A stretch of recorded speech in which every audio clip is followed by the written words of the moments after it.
ci menn at rekk nañu xalaat luñ ci mën a am ci diggante kiy julli sunanu rawaatib ak ki ko dul julli. seen diggante mi ngi doon 4380 rakka ci benn at dong.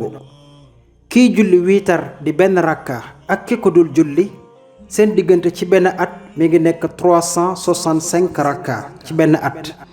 kiy julli ñaari rakka yor yor ak ki ko dul julli ci benn at seen diggante mi ngi doon 730 rakka. kon kiy julli naafila yi ak ki ko dul julli yam ci farata dong seen diggante mi ngi doon 5475 rakka ci benn at. kon nañ xalaat buñ jëloon benn dunduk doomu aadama nattale ko ci 40 ans donc dañuy def 40 ans multiplié par 365 jours loolu daf ñuy jox 14600 jours.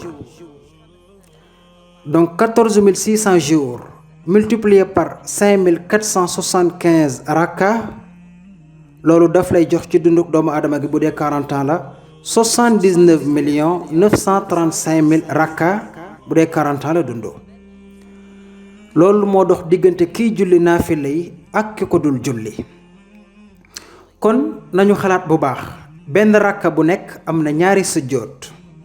kon nañ def 79 935 000 rakka multiplié par 2 sujjóot loolu daf lay jox 159 870 000 sujjóot.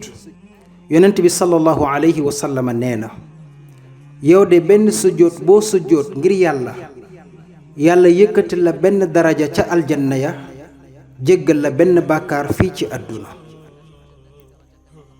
allahu akbar allahu akbar. bokkum jullit 159 870 000 daraja ci kaw aljanna nga rawee ko sa benn mbokk bi nga xam ni du julli naafila yi. différence bu yaatoo yaatu te ñun yëguñu ko sax.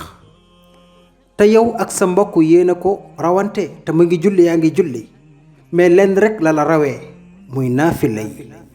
kon naafila yi lu am solo la ngir nga kawe ci aljanna ya.